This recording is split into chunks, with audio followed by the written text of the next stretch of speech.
Hey everybody, I hope everyone's doing well. Thank you for joining me today. So for my Tuesday talk show, I want to talk about one specific topic because I see it's starting to cause panic. And is it concerning? Yes, but should we be freaking out? No, actually it'd be the opposite. But I want to give some clarity to what it is that's going on. I'm specifically talking about the diesel shortages that are being reported. So I'll be right back and let's talk a bit about what exactly is involved in this, and just to give everyone some clarity as to exactly what the moving parts are as best as I can. I'll be right back.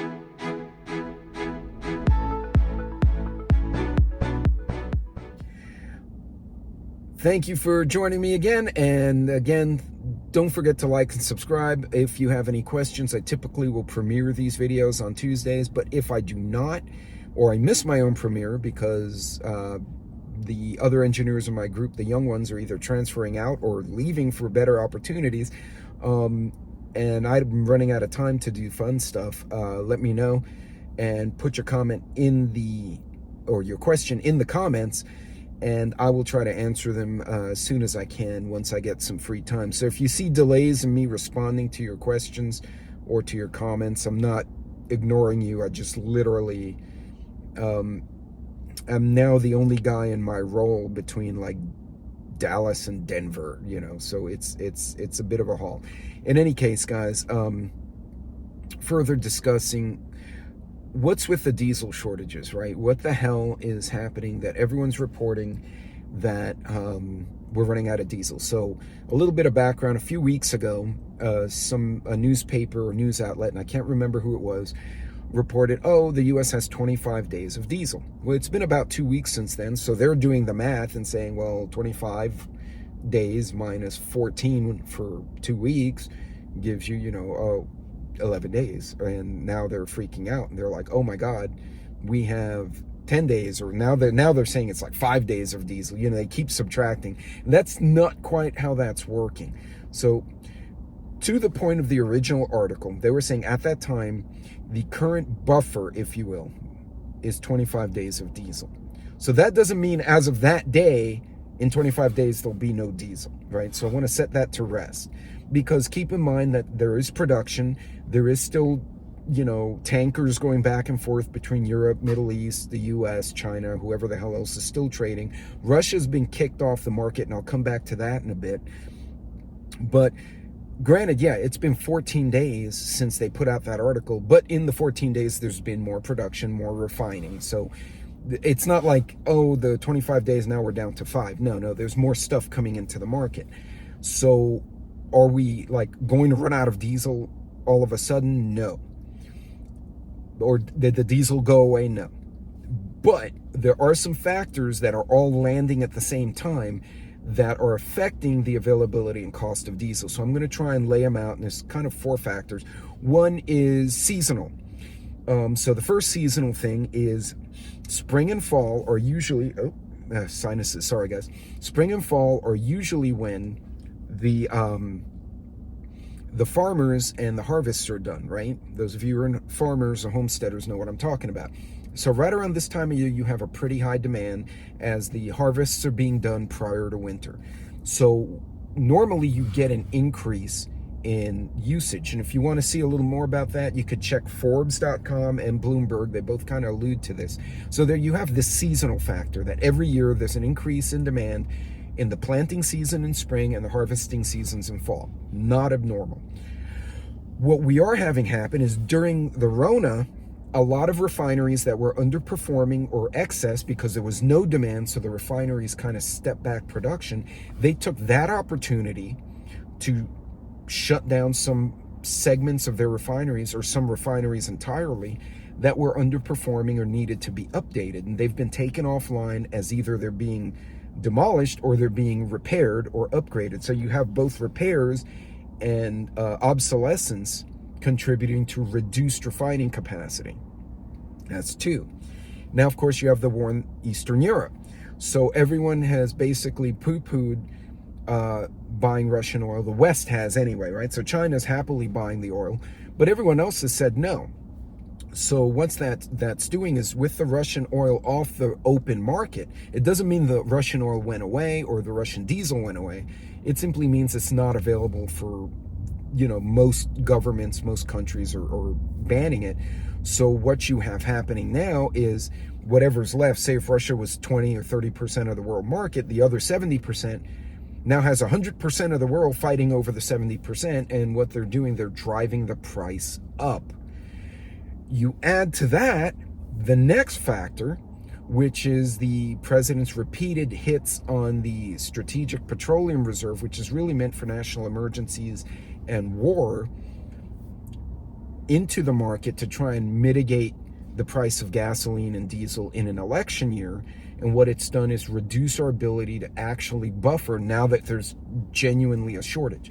So, recap, you have seasonalism, you have reduced refining capacity, you have the war in Ukraine, and then you have bad decisions being made to draw from the strategic reserve.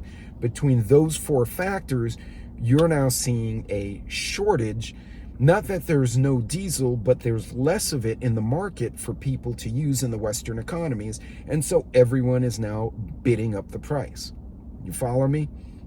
That's why they're having such issues. So what other people were doing, they were looking at those reports or those articles and going, oh, well, it was 20 days ago or 14 days ago, so you do the math and now we have 5 days or 7 days or 11 days. That's not how it works. As those days went by, there was more put in, but now the demand is up. Now, we haven't hit the shipping season, which is the holidays, right? When everyone ships goods back and forth. So that's going to be crazy. You're also going to see increased travel during the holidays. So jet fuel, gasoline, diesel, all that stuff, because a lot of people don't fly. They take Greyhounds or they drive their own trucks. So demand in general is going to go up. Again, a seasonal effect. So you take those four factors, and yeah, you're going to see a shortage of diesel. So does that mean you should freak out? Absolutely not. But what it will indicate is that there's going to be probably a spike in prices for stuff in the coming months. Now, it's going to be an abrupt one too, and then it may level off as we get past the holiday season. Now, does that mean that you should put diesel in a garbage bag in your trunk? No. My God, don't do that. That's stupid. That's a Darwin Award attempt right there. The people who we watch putting gasoline in garbage bags, the fact that they're alive blows my mind. I mean, as an engineer, we're just talking physics, right? You take a highly flammable gasoline and you're putting it in the bed of a truck right above a very hot muffler tailpipe, and that shit splashes over and you're going to become a big Roman candle on four wheels. You should not be doing such things, so don't do that. Now, if you have proper ways to store diesel or gas and you have a need, i.e. you're a farmer or a homesteader or you have a need for it, yes, that may not be a bad idea. Now, if you're smaller, like you're a suburban prepper, which I am because I'm moved out here, I'm limited in my space and I don't want to violate the law and put a weird tank in the back of my yard that's going to get me a fine. For me, buying more 5-gallon or the gasoline totes, the correct gasoline totes to store my fuel so that I can have enough for my generator if there's a blackout in the winter, which we've already had in Texas, or if I have a hard time getting gas at the pump, I can throw some. I don't have to drive too far typically for work purposes. A little emergency stash, great. Now, if you have a farm property or homestead and you have a diesel tank, which a lot of farmers do, I would recommend, so we'll start the takeaways here. So other than storing properly in proper containers with stabilizer, that's a good thing. Or alternately, if you have property and you have like a diesel tank, instead of getting it retail, try to see if you have like a 500-gallon diesel tank on your farm for your tractors or your machinery. Try to get in cahoots with other farms, reach out to the wholesalers, the guys who are getting it directly from the refineries, and see if they can do drop ships for you. A typical drop ship, the gas tankers, I think, are 7,000 gallons. I can't remember. But you get 2 farms or 3 farms or 3 homesteads with 200, 300 gallons apiece, or multiple ones, you can start drop shipping with one tanker to multiple locations, and you guys will save some money. And it makes it cheaper for the wholesaler to get you fuel. Now, that may require you to make some deals or sign some agreements, so I can't speak to that in great detail. But being able to wholesale your fuel, if you can do it, is great. Now, most of us can't, right? We live in a home, we don't have a gas tank in the property, so what do? Well, again, the food preps, if you buy bulk, split it. Even if you don't buy bulk, you just buy normal bags of rice, pasta, beans, like normal people. Put some in Mylar, get the extra bag, put some in Mylar, and put some in the pantry. You cook from the pantry stuff, and the Mylar you save. You can do the same if you're canning at home. If you find that chicken on sale, remember, just because the chicken or the beef or whatever is going to expire in a couple of weeks, once you've cooked it, canned it, and preserved it correctly, or you Mylar bag, not the chicken, but you get what I'm saying. Once you've taken whatever product it is and you Mylar, food saver, freeze, can it, now you've extended the shelf life of the product. So the chicken now is not raw and will go bad in a week. It's now been cooked and sealed, and it should last in your canning process for 18 months. So continue to do these things. If you're looking for clothes, now would be a good time between the holidays or before the holidays to see if there are any clothes on sale. A lot of summer clothes and some lighter fall clothes are going to start going on sale. So try to pick up those sales, buy them now.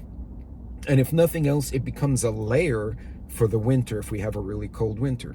Now keep in mind, natural gas is also under pressure because the pipelines cannot send enough of the gas. So the producers wind up flaring the gas into the atmosphere so they don't overpressure their facilities. If Europe gets a bad winter, they're already in trouble for natural gas. We've talked about that before. That's going to spike up the price of natural gas. So if you have that and you're facing that possibility, and you may not be under an extended contract for your natural gas price, that's a good time to invest in some sleeping bags, some thermal underwear, some extra layered clothing, so that you can use less gas heating your home, which is usually what consumes the most, and focus your natural gas on warm showers and cooking, which may be your bigger needs at that time. So in other words, layer more and lower your thermostat and save yourself some money, and don't put so much pressure on yourself financially. There are a lot of little things we can all do. Now, some people are like, oh, and it annoys the crap out of me because they're like, oh, diesel's running out, we're all gonna die. No, that you're not. And please don't put things in trash bags and drive them around your truck. That's absolutely insane. As we all know, trash bags will have static cling, right? They cling to your clothes if you mess with them too much. Well, guess what? That static will ignite the gasoline. The videos I've seen that people did not, like I said, become a Roman candle just blows my mind. Don't be the Roman candle people, okay? Don't be the Darwin Award winner. That's not what we're doing. And don't freak out. That's not what we do either. But in any case, guys, diesel is not going away. Just to summarize, it's not going away. There's some steps you can take depending on your personal financial and land situation. If you have that farm and you have that tank capacity, you may want to get your petroleum products now and get them in bulk from a wholesaler. You may have to get other farms or properties to go in cahoots with you so you guys can split a tanker, make it economic for the wholesale guy. Other than that, continue to store the food, try to find it on sale, and remember, even if it's the manager special and it's going to expire in 48 hours, once you've canned it, Mylar'd it, or whatever the proper way of storing it is, you've now extended the life for 2 years or 18 months at least. So do that and save yourself 20%, 30%. All those little savings will add up over time. In any case, don't freak out over this diesel situation. It's not worth it. It's a little bit of hinky math that people were doing because they didn't understand, because the original article was actually a bit confusing, and so it confused the crap out of the reader, and so now people don't understand what's going on. So I just wanted to put some clarity out there. Other than that, guys, like I said, super busy week, super busy frickin' month. I'm probably working through Thanksgiving this year, so Although I might get nice and drunk and work remotely, and they can call me if they want, and they may hear all sorts of fun stuff from me that weekend.